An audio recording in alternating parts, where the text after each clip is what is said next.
সুপ্রিয় দর্শক, আপনাদের সকলকে স্বাগতম জানাচ্ছি আবারও তহসিলদারের আপনাদের আজকের আরেকটি ক্লাসে। এর আগে আমরা 27 নম্বর পর্যন্ত দেখেছিলাম, আজকে আমরা 28 নম্বর থেকে ক্লাসটা করাবো। তো অবশ্যই শেষ অবধি দেখবেন। আর এই যে টপিকগুলো, এগুলো হচ্ছে কিন্তু টিএলআর, হ্যাঁ, টিএলআর এবং এলআর এর জন্য, ঠিক আছে? এলআর থেকে আমরা করাচ্ছি। এগুলো বাংলা, আমাদের কাছে বাংলা ইংলিশ দুটোই রয়েছে। আপনারা যারা গাইডবুক নিয়েছেন বাড়িতে বসে সম্পূর্ণ সিলেবাস কমপ্লিট করবেন, ঠিক আছে? A to Z করবেন, কারণ অনেক বড় একটা গাইডবুক, ঠিক আছে? কারণ হিউজ পরিমাণে কম্পিটিশন হবে, বারবার আমি প্রতিদিন এক কথা বলি। তো আমরা ত্রিপুরার বিভিন্ন কম্পিটিটিভ এক্সামের আমরা গাইডবুক দিয়েই আমরা স্ক্রিনে আপনারা দেখতে পারবেন। আপনারা নিতে চাইলে হোয়াটসঅ্যাপ নাম্বার রয়েছে, যোগাযোগ করবেন। সময় নষ্ট করবেন, আজকে ক্লাসটা শুরু করবো। তো আজকে শুরু হচ্ছে 28 নম্বর থেকে, ঠিক আছে? তো দেখো, 28 নম্বর কি, সার্ভে নম্বর এবং গ্রাম। এইগুলো কিন্তু আপনারা এরকম আমি যে ক্লাস করাচ্ছি হয়তো অনেকের মাথার উপর দিয়ে যাবে, বুঝবেন না। কিন্তু যখন সম্পূর্ণ গাইডবুকটা নেবেন, প্রথম থেকে বিস্তারিত পড়বেন, তখন বুঝতে পারবেন এগুলো কি। এগুলো টিএলআর এবং এলআর এর মধ্যে কিন্তু এগুলো বিভিন্ন নিয়ম, ঠিক আছে?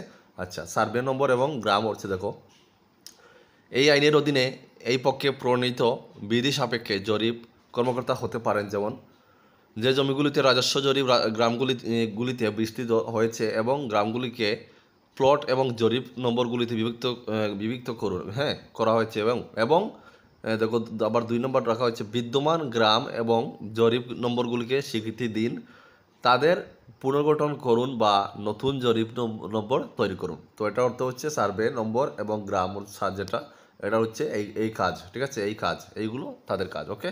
আচ্ছা, আরেকটা আমরা দেখবো 29 দেখো, 29 স্ক্রিনে আছে।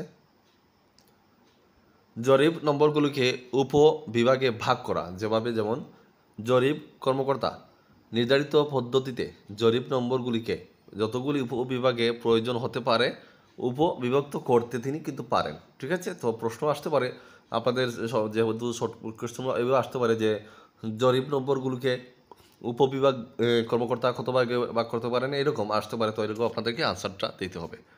আচ্ছা, পরের যে টপিকটা আমরা দেখছি 30, রাজস্ব হার নির্ধারণ। এই রাজস্ব হার নির্ধারণ কি, দেখো, প্রশাসক যে কোনো সময় যে কোনো এলাকার যে কোনো জমির জন্য রাজস্ব হার নির্ধারণ বা সংশোধনের নির্দেশ দিতে পারেন, যার মধ্যে একটি রাজস্ব জরিপ করা হয়েছে, ঠিক আছে? রাজস্ব হার নির্ধারণের আওতায় আপনাদেরকে কিন্তু এটা আনসার দিতে হবে, ঠিক আছে?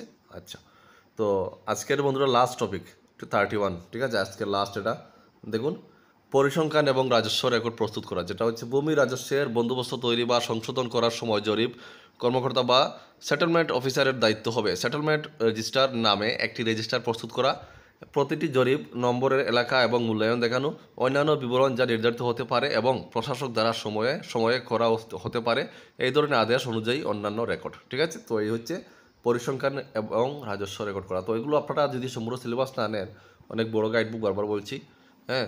তো আমাদের যে গাইডবুকটা এখানে অনেকটাই আপনারা যারা নিয়েছেন বাড়িতে বসে পড়বেন, আপনারা এখান থেকে 100% আমি বলছি আপনারা সাকসেস পাবেন, নিঃসন্দেহে নিতে পারেন, ঠিক আছে? আর আপনারা জানেন রেভিনিউ ইন্সপেক্টরের নোটিফিকেশন চলে এসেছে, এখন কিন্তু এগুলোর চলে আসবে। প্রস্তুতি নিতে হবে আগে থেকে, কারণ হিউজ পরিমাণে কম্পিটিশন হবে।